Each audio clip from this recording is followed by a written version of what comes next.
হযরত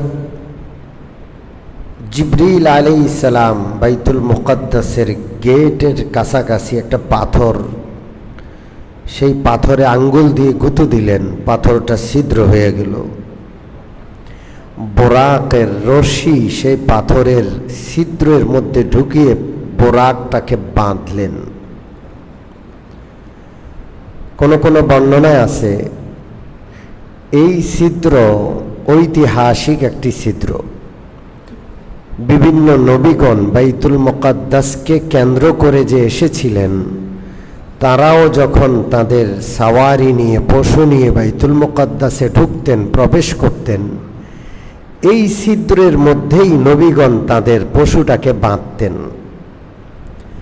হাজার হাজার বৎসর অতিবাহিত হওয়ার ফলে ধুলো বালুতে ওই ছিদ্রটা একটু বন্ধ হয়ে গিয়েছিল। হযরত জিবরিল আলাইহিস সালাতু ওয়াস সালাম তার কুদরতে আঙ্গুল দিয়ে সেই ছিদ্রটাকে আবার প্রকাশ করলেন। বোরাককে বাঁধা হলো। প্রশ্ন আসে, বোরাক তো জান্নাতি পশু, বোরাক তো আল্লাহর রসুলের জন্যই তার সৃষ্টি, তো বোরাক কি পালাবে? বোরাককে বাঁধতে হবে কেন? এই প্রশ্নের জবাব হলো, প্রত্যেক জিনিসের একটা স্বভাব আছে। প্রত্যেক বস্তুকে একটা নির্দিষ্ট স্বভাব দিয়ে আল্লাহ তৈরি করেছেন। এটা আল্লাহ তাআলার নিয়ম। আগুনের মধ্যে জ্বালিয়ে দেওয়া, পানির মধ্যে ভিজিয়ে দেওয়া, এইভাবে প্রত্যেক বস্তুতে এক একটা স্বভাব দিয়েছেন। গোটা পশু জাতির মধ্যে আল্লাহ তাআলা স্বভাব দিয়েছেন পালানোর, সুযোগ পাইলেই পালানো। তো এই বোরাক যেহেতু আল্লাহর সৃষ্টি, একটা পশু, তো আল্লাহর সাধারণ নিয়ম অনুযায়ী এই পশুর গলায়ও একটা দড়ি ছিল, এবং সেই সাধারণ নিয়ম অনুযায়ী হযরত জিবরিল সেই দড়িটাকে একটা পাথরের ছিদ্রের সাথে বাঁধলেন। আল্লাহর হাবিব সাল্লাল্লাহু আলাইহি ওয়াসাল্লাম ঐতিহাসিক বাইতুল মুকদ্দাস মসজিদে প্রবেশ করলেন। 2 রাকাত তাহিয়াতুল মসজিদ নামাজ আদায় করলেন। আল্লাহর হাবিব তাকিয়ে দেখলেন বাইতুল মুকদ্দাসে তিল ধারণের ঠাঁই নাই, গোটা মসজিদ মুসল্লি দিয়ে ভরপুর। জিবরিলকে জিজ্ঞেস করলেন, জিবরিল, এই মুসল্লিরা কারা? হযরত জিবরিল আলাইহিস সালাতু ওয়াস সালাম বললেন, ওগো আল্লাহর নবীজি, আপনি হইলেন সাইয়্যিদুল মুরসালিন, সমস্ত নবীগণের সর্দার। আজকে আপনার সম্মানে আল্লাহ তাআলার সকল নবী বাইতুল মুকদ্দাসে রূহানীভাবে উপস্থিত হয়েছেন। এমন কোন নবী নাই যিনি আজকে এই মজলিসে উপস্থিত হননি। রূহানী জগৎ থেকে আল্লাহ তাআলা কুদরতিভাবে সমস্ত নবীগণকে বাইতুল মুকদ্দাসে উপস্থিত করলেন। সবাই কাতার বন্দী হয়ে বসে আছেন। আজান হলো, ইকামত হলো, ইমামতের মুসল্লাটা ফাঁকা, সবাই ইমামের অপেক্ষায় আছে, কে যেন ইমাম হবে। হযরত জিবরিল আলাইহিস সালাতু ওয়াস সালাম প্রিয় নবীর হাত ধরে টেনে ইমামতের মুসল্লায় দাঁড় করিয়ে দিলেন। সাইয়্যিদুল কাউনাইনি খাতমুল মুরসালিন, সাইয়্যিদুল কাউনাইনি খাতমুল মুরসালিন, আখির আমত বুদ ফখরুল আউয়ালিন, আখির আমত বুদ ফখরুল আউয়ালিন। তিনি যদিও সবার শেষে আসছেন, কিন্তু তিনি সর্বশ্রেষ্ঠ সমস্ত নবীগণের ইমাম ছিলেন। এতদিন শুধু আল্লাহর রাসূল ঘোষণায় ইমাম ছিলেন, আজকে আল্লাহ রাব্বুল আলামিন ঊর্ধ্ব জগতের ভ্রমণের মুহূর্তে কার্যকরীভাবে বাস্তবেও সমস্ত নবীর ইমাম বানিয়ে আল্লাহ রাব্বুল আলামিন দেখিয়ে দিলেন। সমস্ত নবী পিছনে, রাসূলুল্লাহ আগে।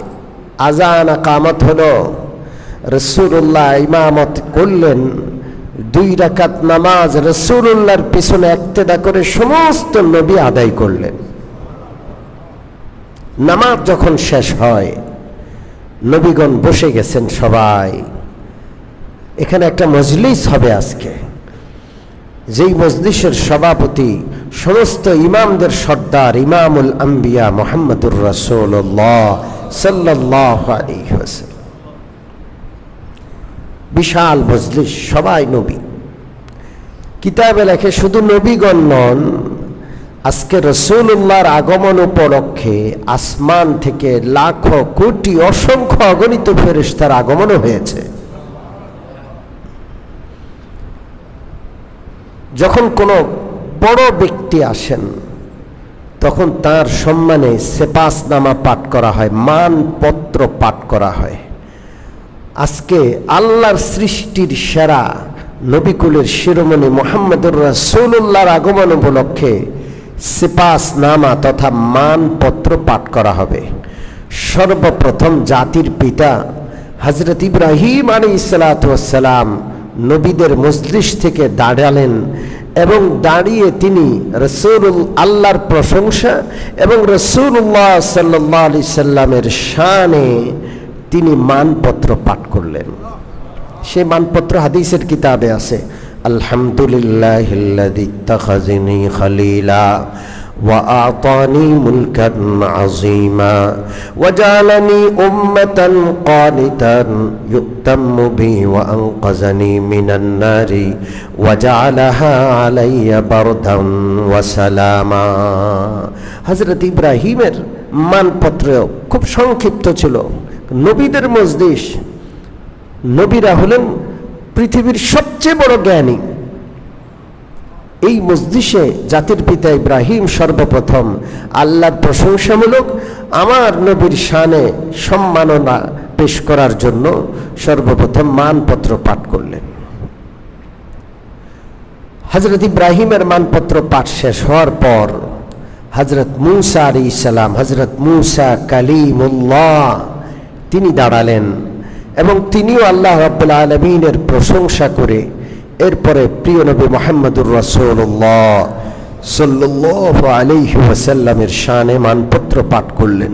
এই মানপত্রটাও আছে, বরকতের জন্য আমি পড়ে দিচ্ছি। আলহামদুলিল্লাহিল্লাযী কাল্লামানি তাকলিমা ওয়া জাআলা হালাকা আলি ফিরআউনা ওয়া নাজাতা বানি ইসরাঈল আলা ইয়াদি ওয়া জাআলা মিন উম্মতি কওমান ইয়াহদুনা বিল হাক্কি ওয়া বিহি ইয়াদিলুন।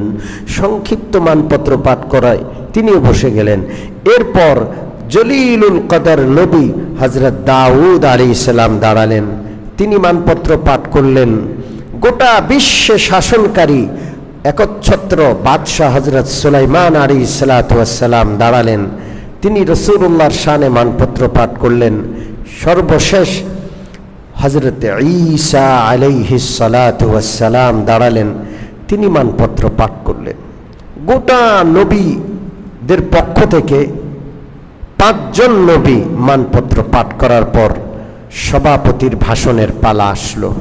স্বয়ং মুহাম্মদুর রাসূলুল্লাহ সাল্লাল্লাহু আলাইহি ওয়াসাল্লাম নবীদের সে ঐতিহাসিক রূহানি মজলিসে বাইতুল মুকদ্দাসে তিনি ঐতিহাসিক ভাষণ দান করলেন। সুবহানাল্লাহ,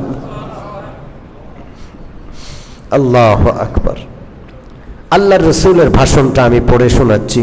আলহামদুলিল্লাহিল্লাযী আরসালানি রাহমাতাল লিল আলামিন ওয়া কাফাতাল লিন-নাসি বাশীরান ওয়া নাযীরা ওয়া আনজালা আলাইয়াল ফুরকানা ফীহি বায়ানু লিকুল্লি শাইইন ওয়া জাআলা উম্মতি খায়রা উম্মাতিন উখরিজাত লিন-নাসি ওয়া জাআলা উম্মতি হুমুল আউওয়ালিন ওয়াল আখিরিন وشرح لي صدري ووضع عني وزري ورفع لي ذكري وجعلني فاتحا وخاتما। আল্লাহ রাসূল সাল্লাল্লাহু আলাইহি সাল্লাম সভাপতির ভাষণ দিলেন। মজলিস শেষ হয়ে গেল। সভাপতির ভাষণের পর মজলিস শেষ, সমস্ত নবীগণ চলে গেলেন। নিয়ম হলো বক্তা যখন বক্তব্য রাখে তার কষ্ট হয়, তার জন্য আপ্যায়নের ব্যবস্থা করা হয়। আল্লাহর হাবিব সাল্লাল্লাহু আলাইহি ওয়াসাল্লামের জন্য সংক্ষিপ্ত আপ্যায়নের ব্যবস্থা করলেন হযরত জিবরিল আলাইহিস সালাতু ওয়াস সালাম। কি আনলেন? তিনি কোন বর্ণনা অনুযায়ী 2টা, কোন বর্ণনা অনুযায়ী 3 বা 4টা পেয়ালা উপস্থিত করলেন। কয়টা পেয়ালা? 2, 3 কিংবা 4টা পেয়ালা হযরত জিবরিল আলাইহিস সালাতু ওয়াস সালাম প্রিয় নবী মুহাম্মদুর রাসূলুল্লাহ সাল্লাল্লাহু আলাইহি ওয়াসাল্লামের সামনে উপস্থিত করলেন।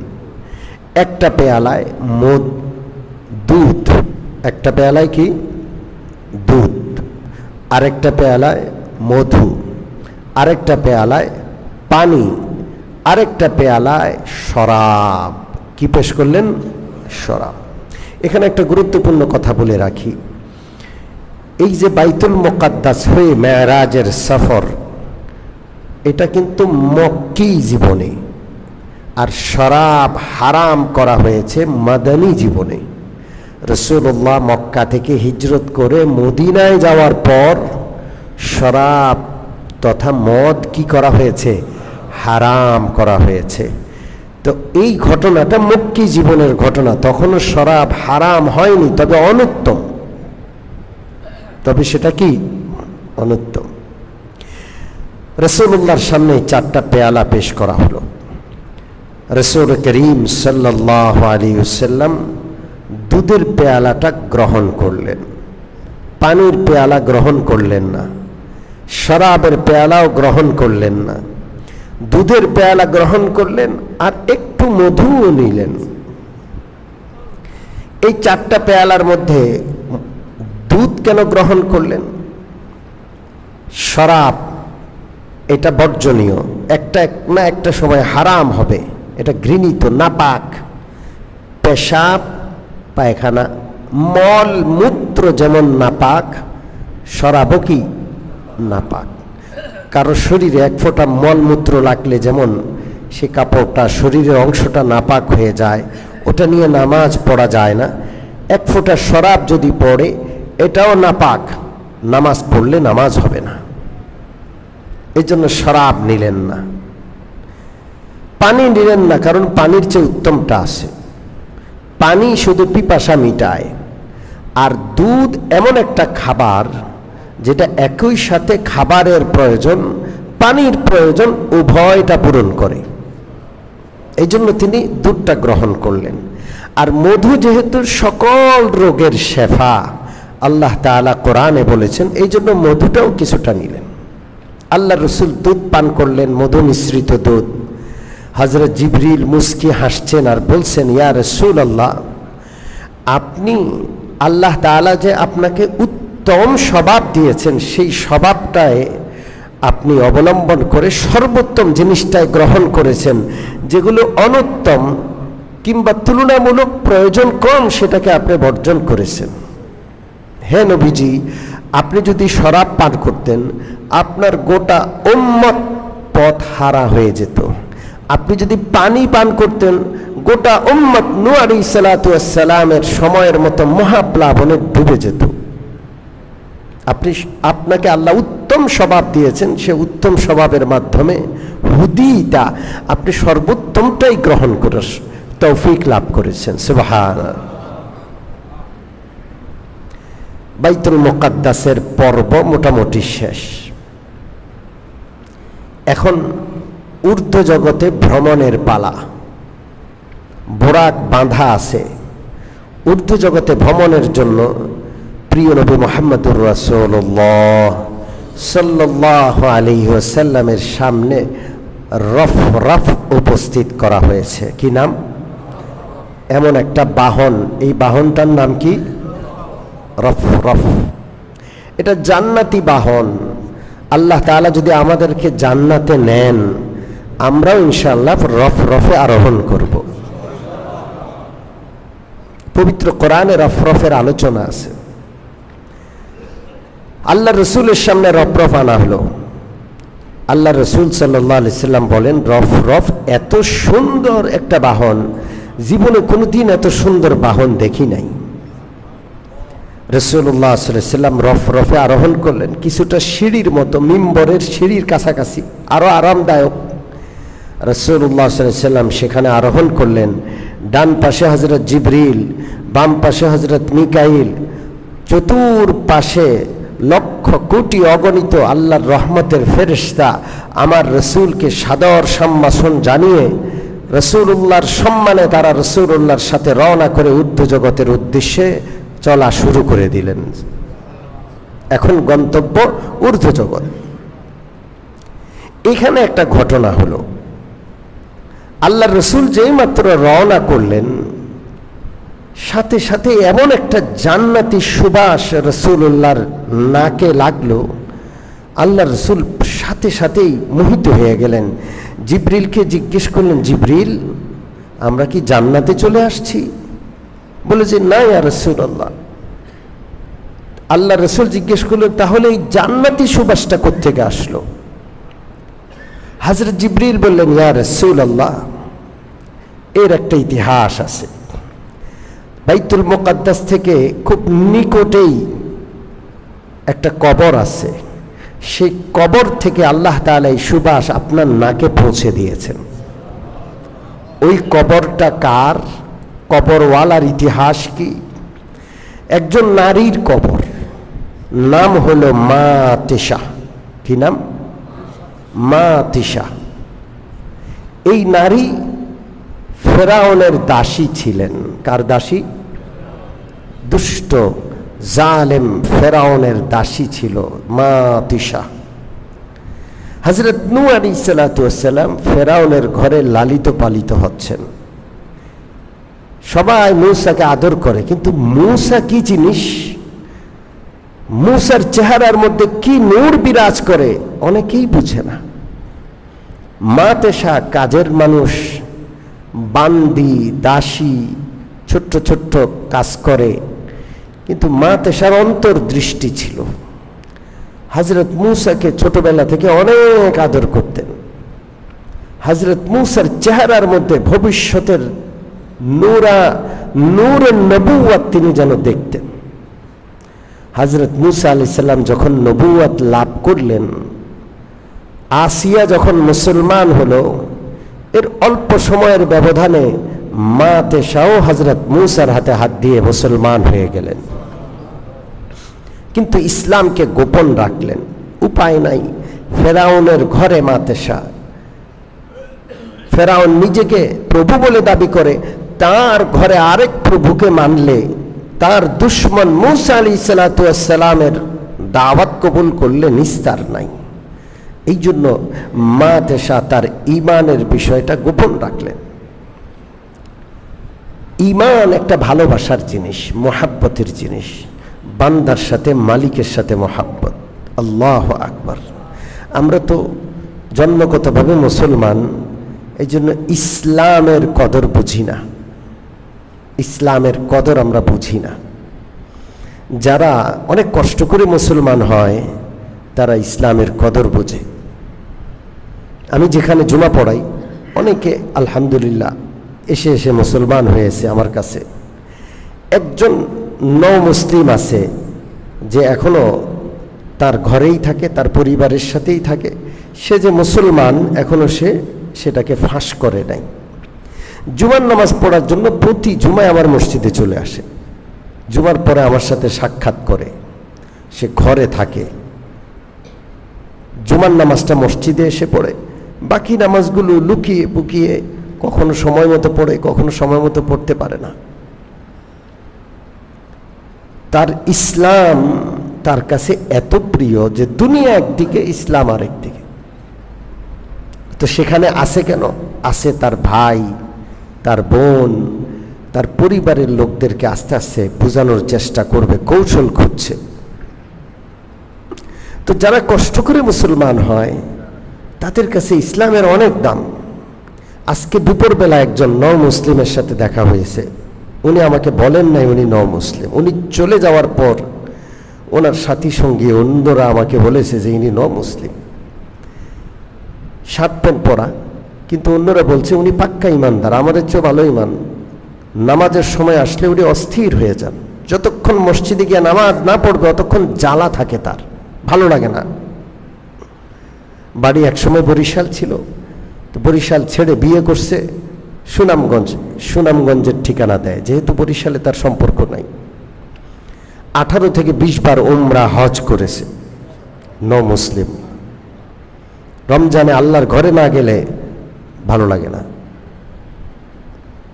তো মা তেশা মুসলমান হওয়ার পর ফেরাউনের ঘরে আছে, ইসলামকে গোপন রাখলেন। কিন্তু ইসলাম একটা মহাব্বত আর ভালোবাসার জিনিস, আল্লাহর সাথে বান্দার মহাব্বত, এটা বেশি দিন লুকায় রাখা যায় না। দুইটা জিনিস লুকানো যায় না, লুকানোর চেষ্টা করেও লুকানো যায় না, মানুষের চোখ ফাঁকি দেওয়া যায় না। একটা হইল ইশক, আরেকটা হইল মিস্ক। ফার্সিতে একটা বাক্য আছে, ইশক ওয়া মিস্ক নাতাওয়া নিহাফতান। ইশক ওয়া মিস্ক, যদি আপনি কারো প্রেমে পড়েন তা আপনি ওই প্রেম আর ভালোবাসা আর মহাব্বত বেশি গোপন রাখতে পারবেন না বেশিক্ষণ। সর্বপ্রথম ধরা খাবেন বউর হাতে। যারা পরকিয়া করে সর্বপ্রথম ধরা খায় কার হাতে? বউর হাতে। ধরে ফেলে বেচারি যে এর কোনো একটা সমস্যা হয়েছে, ঠিক কি ঠিক না?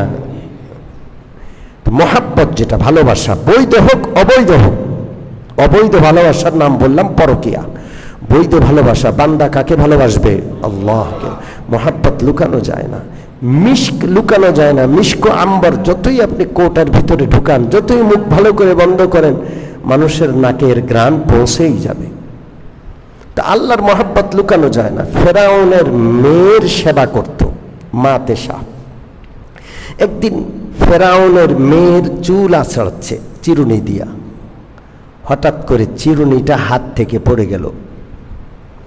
মা তেশা চিরুনিটা উঠাতে গেলেন, বিসমিল্লাহির রহমানির রহিম বলে চিরুনিটা হাতে নিচ্ছেন। আলাভোলা খেয়াল করতে পারেন নাই, ফেরাউনের মেয়ে শুনে ফেলল যে মা তেশা বিসমিল্লাহির রহমানির রহিম পড়েছে। ফেরাউনের মেয়ে জিজ্ঞেস করে, তুমি ওই আল্লাহর নামে নিচ্ছ যে আল্লাহর দিকে মূসা ডেকেছেন, মূসা দাওয়াত দিচ্ছেন যে আল্লাহর, তুমি সে আল্লাহর নামে বিসমিল্লাহ পড়ে চিরুনি উঠাচ্ছ? মা তেশা দেখলেন ধরা তো পড়েই গেছি, এদিক সেদিকের কথা বলে লাভ নাই। মা তেশা স্বীকার করলেন, হ্যাঁ এটা সত্য ধর্ম, আল্লাহই হলেন আমাদের প্রভু, এই জন্য আল্লাহকে মেনে নিতে সমস্যা কি? ফেরাউনের মেয়ে বলে, আমার বাবার ঘরে থেকে তার রাজপ্রাসাদে বসে আমার আব্বাকে প্রভু না মেনে তুমি ফেরাউনকে বাদ দিয়ে মূসার প্রভুকে প্রভু মানলা, এত বড় সাহস! সাথে সাথে ফেরাউনের কাছে খবর পাঠায়া দিল, মা তেশাকে গ্রেপ্তার করা হলো।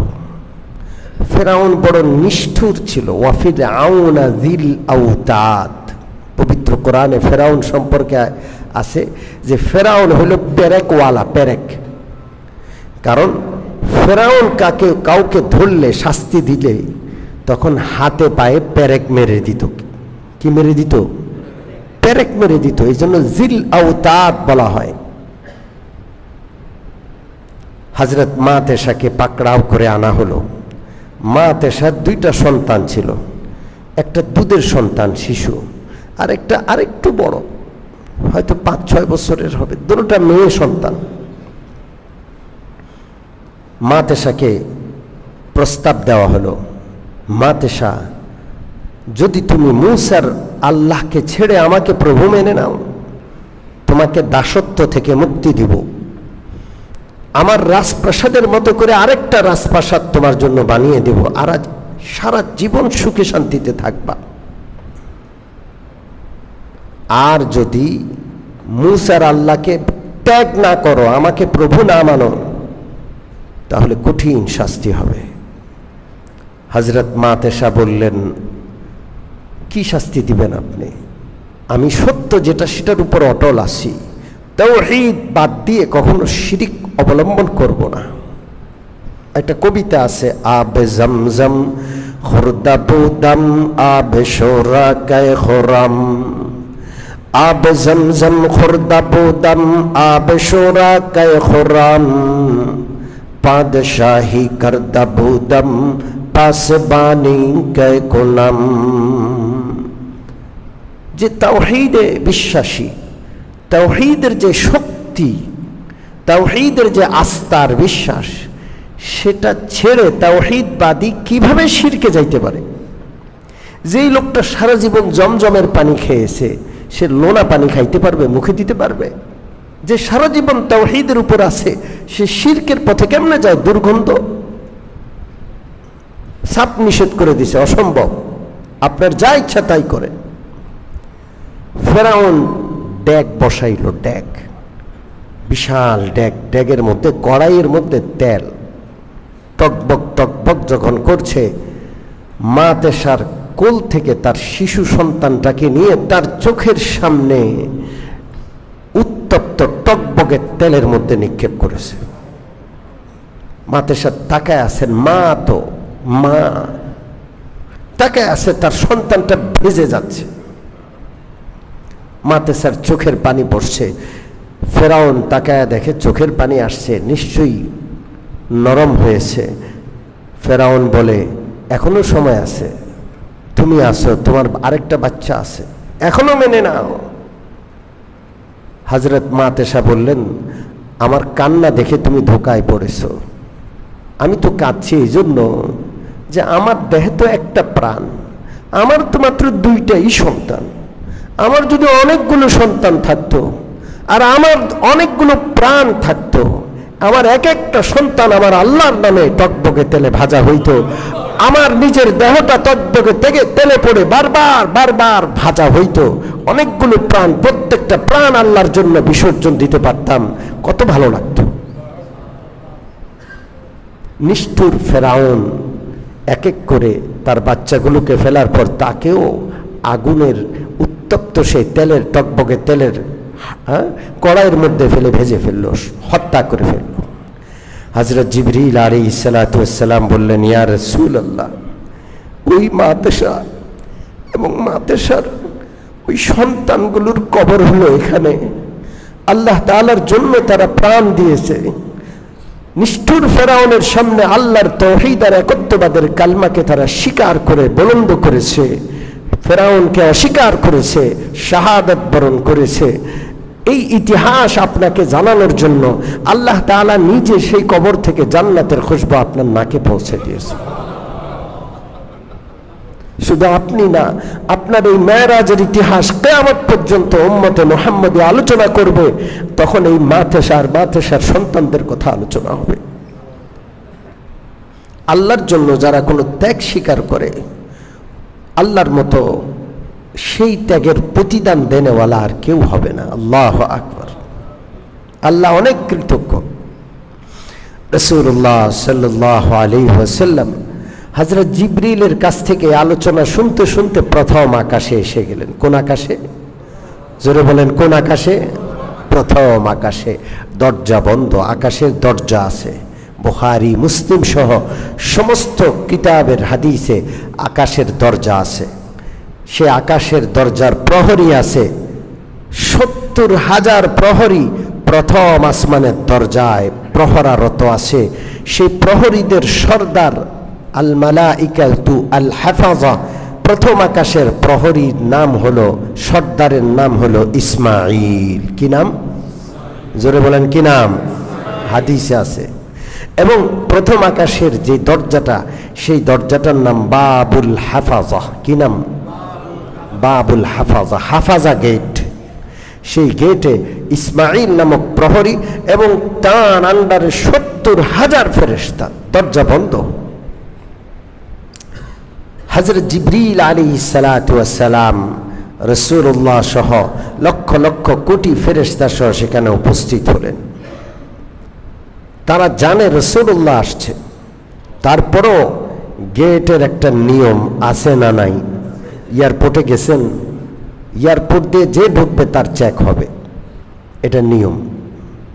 এমনকি এই পিরিয়ডের আগে, ৫ই আগস্টের আগে কোনো এক সফরে আমি এয়ারপোর্ট দিয়ে ডোমেস্টিক দিয়ে যাচ্ছিলাম, তো আমি সেখানে উপস্থিত। সেই সময়ের সেনাপ্রধান সেখানে গেলেন, ওয়াকার সাহেবের আগে যিনি ছিলেন, তা আমি তাকে দেখেছিলাম, আমি একজন সাধারণ যাত্রী। তা আমি দেখলাম যে তাকেও চেক করলো। তিনিও সেনাপ্রধান, তার সাথে সেনা প্রটোকল আছে, ভিআইপি গেট দিয়ে তিনি প্রবেশ করছেন। তো আমি দেখলাম যে তিনিও সেই মেশিনটা পার হয়ে হাত তুলে দাঁড়ায় আছেন, এবং সাধারণ যেই আনসার সদস্যরা বডি চেক করে, যদিও স্যার স্যার স্যার স্যার বলছে, কিন্তু তারও বডিটা কি করলো, নিয়মতান্ত্রিক চেক করলো। তো আমি খুশি হইলাম যে না, একটা নিয়ম কানুন আছে এয়ারপোর্টে। আল্লাহ রসুল সাল্লাল্লাহু আলাইহি ওয়াসাল্লাম হযরত জিবরিল, মিকাইল সহ লক্ষ লক্ষ কোটি কোটি ফেরেশতা নিয়ে গেছেন বহর। কিন্তু এরপরেও গেটে একটা জিজ্ঞাসাবাদ আছে, কে? হযরত জিবরিল বললেন, আমি জিবরিল। হাদিসে আছে, ওমান মাক, আপনার সাথে কারা আছেন? হযরত জিবরিল বললেন, মুহাম্মাদুর রাসূলুল্লাহ সাল্লাল্লাহু আলাইহি ওয়াসাল্লাম। ফেরেশতারা মারহাবা মারহাবা বলে আসমানের গেট খুলে দিলেন। সুবহানাল্লাহ। এই পর্যায়ে আমি বলি যে বিজ্ঞানীরা মহাশূন্যে গবেষণা করে কত গ্রহ, কত উপগ্রহ, কত কিছু আবিষ্কার করছে, এখনো মহাশূন্যের কোনো কুল কিনারা পায় নাই। এই সব মহাশূন্য প্রথম আকাশের নিচে। এখানে এই কথা বলতে চাই যে কিয়ামত পর্যন্ত বিজ্ঞানীরা গবেষণা করেও প্রথম আকাশ হয়তো পাবে না, পাইলেও প্রথম আকাশের অতিক্রম করে উপরে ওঠার সাধ্য তারা লাভ করতে পারবে না। কারণ গেট আছে। মেরাজের রাত্রে মুহাম্মদুর রাসূলুল্লাহ যাইতো, সেখানে কি হচ্ছে, পরিচয় জিজ্ঞাসা করা হচ্ছে। আর বিজ্ঞানীরা যতই গর্ব আর অহংকার করুক, আমরা তো বলবো পৃথিবীর সর্বপ্রথম নভোচারী হলেন মুহাম্মদুর রাসূলুল্লাহ সাল্লাল্লাহু আলাইহি ওয়াসাল্লাম। তিনি যে পর্যন্ত গেছেন, কিয়ামত পর্যন্ত বিজ্ঞানীরা সমস্ত গবেষণা চালিয়েও সেই পর্যন্ত যাইতে পারবে না। আল্লাহ রসুল সাল্লাল্লাহু আলাইহি সাল্লাম হযরত জিবরিল সহ ফেরেশতারা সহ প্রথম আকাশে উঠলেন। কোন আকাশে? প্রথম আকাশে। প্রথম আকাশে হযরত আদমের সাথে সাক্ষাৎ হলো। কার সাথে? আদমের সাথে আলাইহিস সালাতু ওয়াস সালাম। এইভাবে দ্বিতীয় আকাশে একজন নবী, তৃতীয় আকাশে একজন নবী, সকল প্রত্যেকটা আকাশে এক একজন নবীর সাথে সাক্ষাৎ হলো। সেই নবীদের সাথে কি কথাবার্তা হলো, আল্লাহ তৌফিক দিলে ইনশাআল্লাহ আগামী সিরাত মাহফিলে বলা হবে। আল্লাহ তাআলা আমাদের সকলকে মেরাজের ঘটনা থেকে শিক্ষা গ্রহণ করার তৌফিক দান করেন। আমিন।